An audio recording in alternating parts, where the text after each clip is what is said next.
ये वीडियो है दो ऐसे देशों के बारे में जो एक दूसरे के साथ भी हैं और एक दूसरे के विरोध में भी, जिनके बीच एक तरफ आर्थिक साझेदारी भी है और दूसरी तरफ तनावपूर्ण राजनीतिक संबंध भी। इनके बीच सहयोग और गठबंधन से दुश्मनी, आत्मविश्वास के बीच झूलते हुए संबंध। हालांकि इनके इस तरह के संबंध आज से नहीं बल्कि ऑटोमन युग से इनके बीच तरह तरह की ऐतिहासिक शत्रुता रही है। 1.8 मिलियन किलोमीटर में फैला हुआ उस्मानी साम्राज्य, जिसे इंग्लिश में ऑटोमन एम्पायर भी कहा जाता है, करीब 600 सालों तक चलने वाला एक ऐसा शक्तिशाली साम्राज्य था जिनकी सैन्य व आर्थिक शक्तियां दुनिया के सबसे बड़े देशों में से एक थी।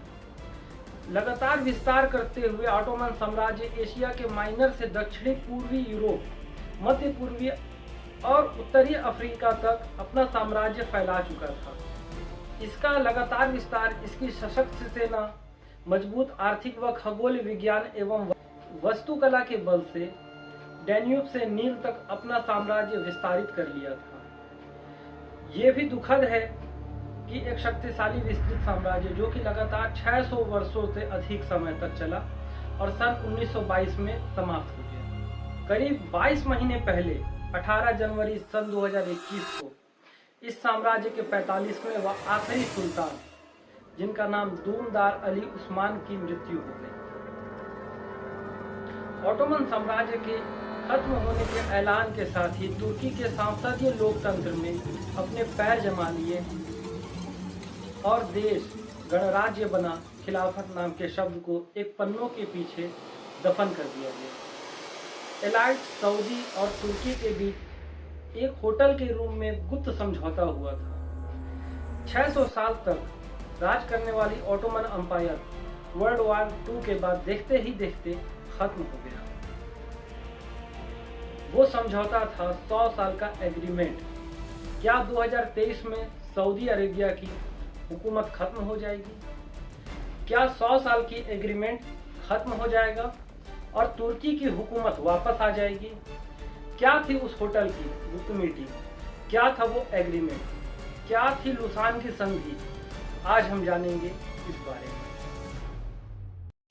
The Ottoman Empire was one of the longest-lasting empires in modern history, spanning from 1299 CE to 1922. But after its meteoric rise throughout Europe, spreading Islam and bridging the Eastern and Western worlds, the empire slowly deflated and collapsed. Ultimately, some of the worst geopolitical situations we've seen in the past century can all be linked to the Medine'yi koruyamayız. Medine giderse Mekke'yi koruyamayız. Mekke giderse Kabe'yi de kaybederiz. Unutmayınız, Kudüs demek İstanbul demektir, İslamabad demektir, Jakarta demektir, Medine demek Kahire demektir, Şam demek Bağdat demektir.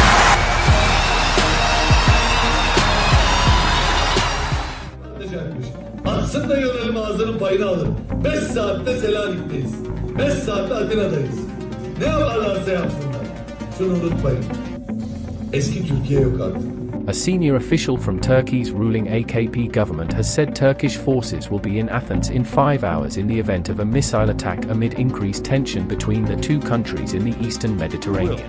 Not accept open acts of aggression that violate our sovereignty and our territorial rights.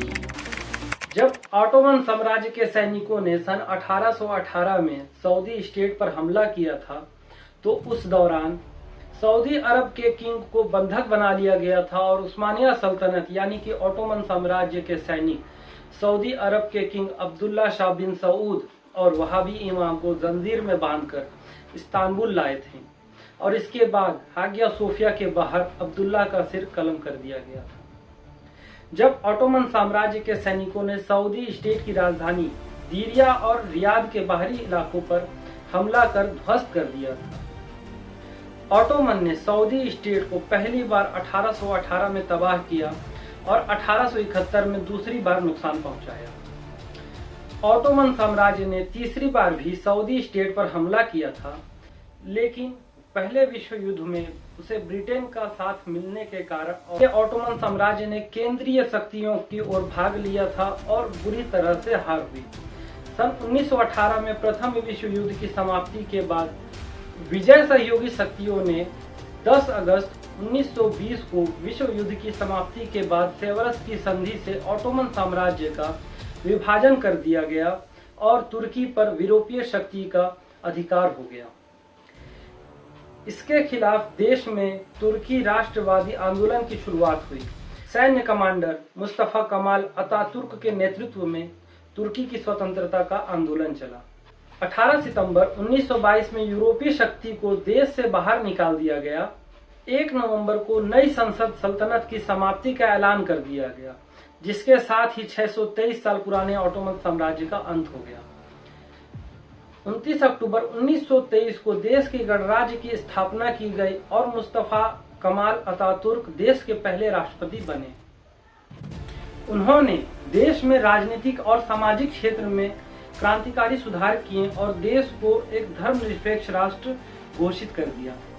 क्रांति के बाद Mustafa Kemal Ataturk ने Ottoman साम्राज्य के धार्मिक प्रभाव से लोगों को दूर करने के लिए अंकारा को राजधानी बनाया।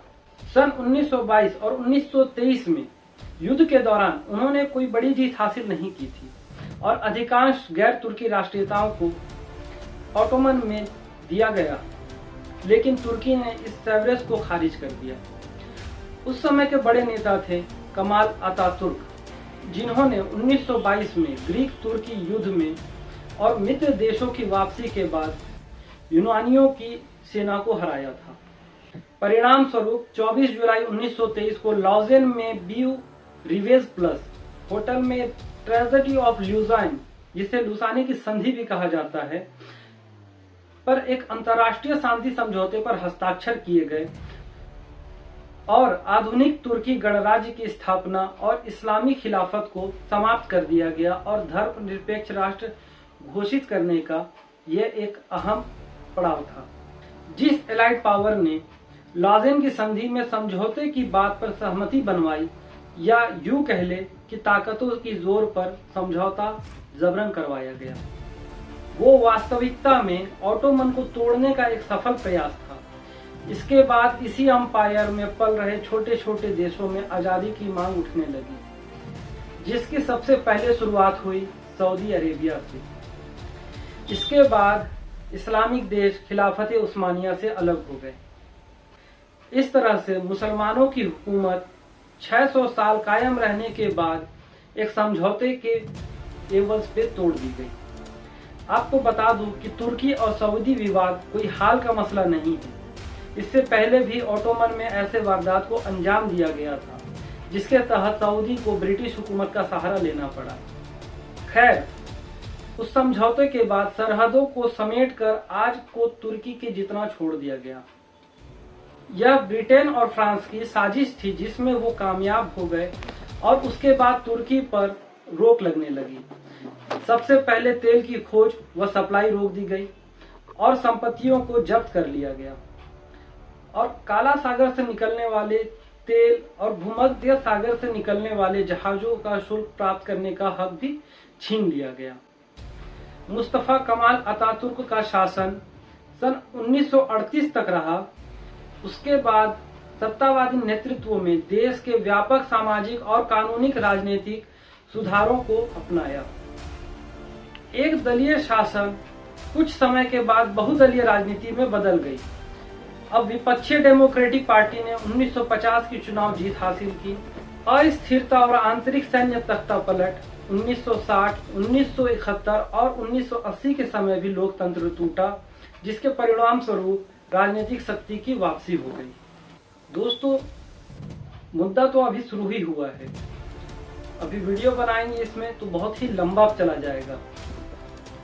हम इसे 2 पार्ट में कर रहे हैं। अगले वीडियो में हम खत्म किए गए ऑटोमन साम्राज्य के वारिसों के बारे में और 1960 के बाद से अब तक राजनीतिक परिवर्तनों और अन्य मुद्दों पर बात करेंगे। अगले वीडियो तक आप इस वीडियो को देखें और समझें और शेयर करें और चैनल सब्सक्राइब करें और चैनल के साथ जुड़े रहें।